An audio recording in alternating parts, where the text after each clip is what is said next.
Tatawid po kami ng kabila, barangay ng Pisa, General Nakar. Nandito po kami sa barangay ng Magsaysay, Infanta, Quezon. Dapat ang totoong daan ay dun po kami sa iikot pa ng General Nakar. Nasiraan po kami ng sasakyan. So ngayon, nakamotor na lang po kami. Naiwan yung sasakyan doon sa unahan ng KM90. Kami po ngayon ay magsusukat. I-relocate namin yung boundaries ng 4,126 square meter. Nagkataon naman po, nagka-aberya yung sasakyan. Kaya po kami no choice sa motor para makarating dito.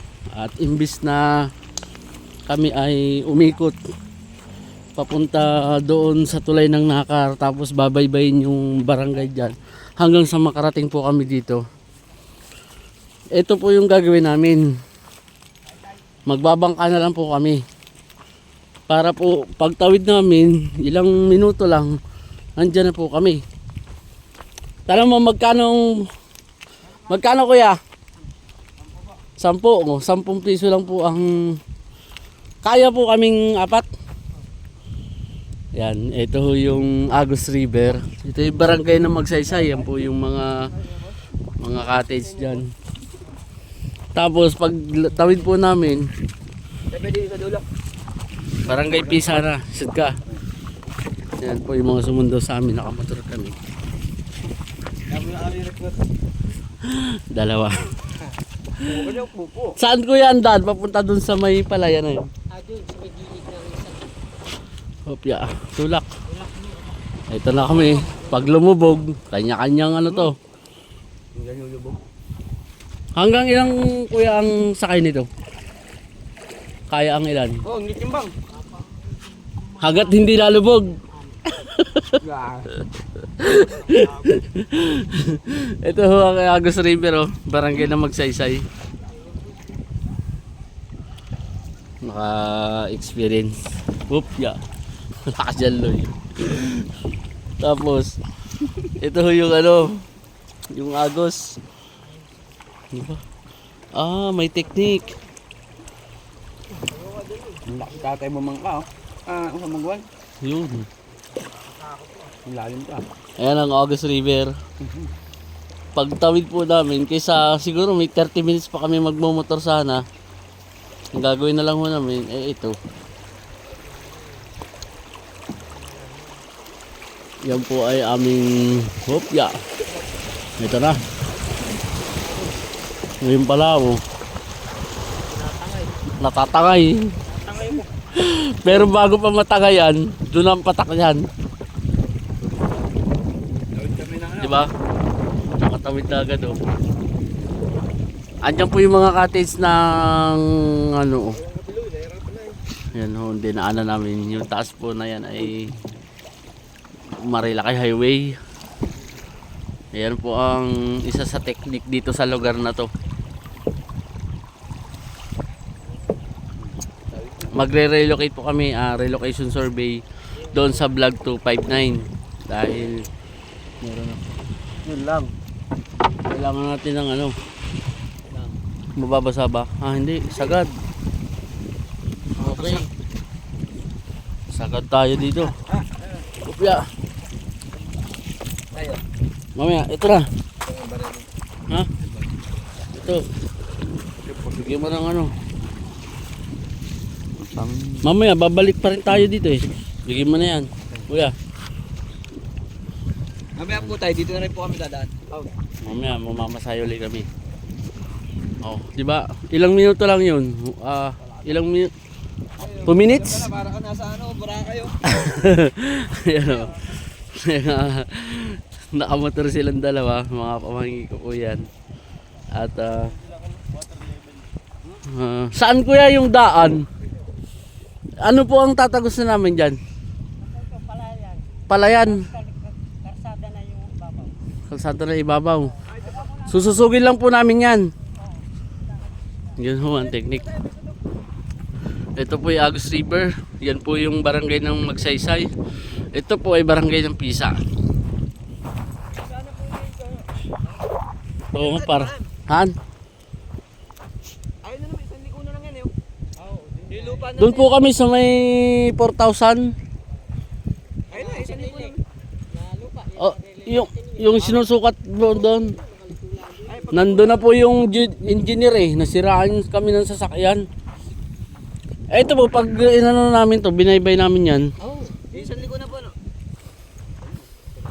Ayun. Mas okay po na dito kami. Kaysa dyan. Okay. Para po kami naglalakad ngayon sa Boracay na mabuhangin. Ito pong buhangin na to, graba, Pag sumabot na yung tubig. magagamit po yan sa mga pangrikra, pangtambak sa kalsada, pwede. Kasi ito po naiipon ito. Pag hindi po yan binawasan, yan, naliit yung ilog. At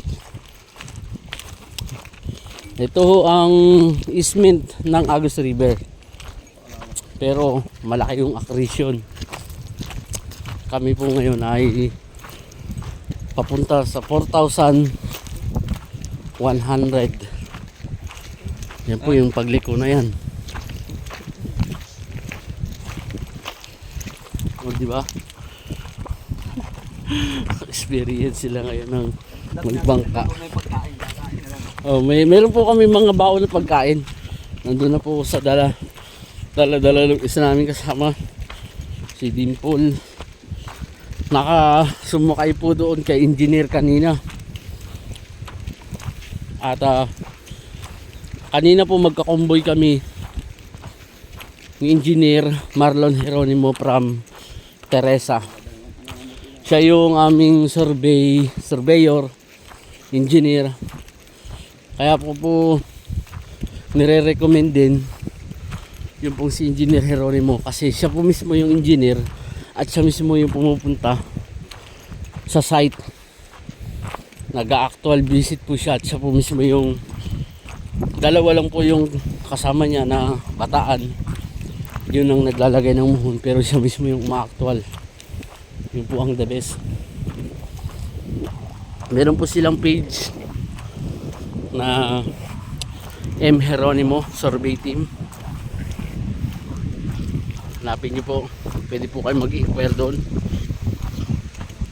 At ito nga po, last time na may nag-visit po dito nung last Saturday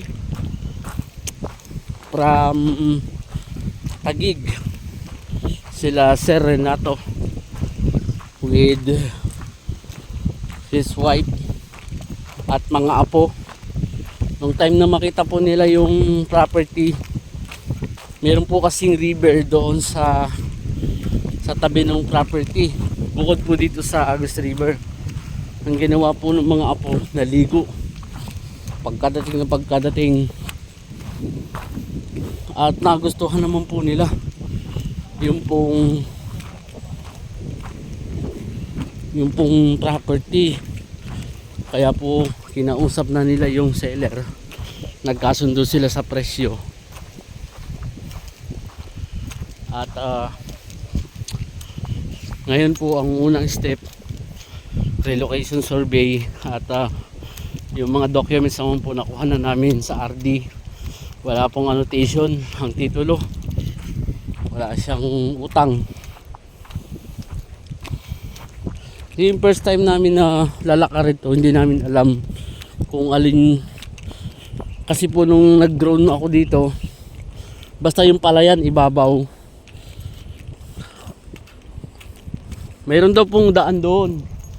Tapos kalsada na. Ganun din, maglalakad din kami. So much better na dito na lang. Baybayin namin to. Yan ho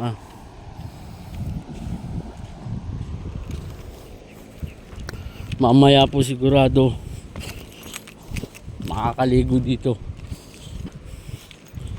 Ito po yung Agus River na may buhangin na po dito. Buhanginan na. Papalipad din po ako ng drone ngayon. Mamaya po.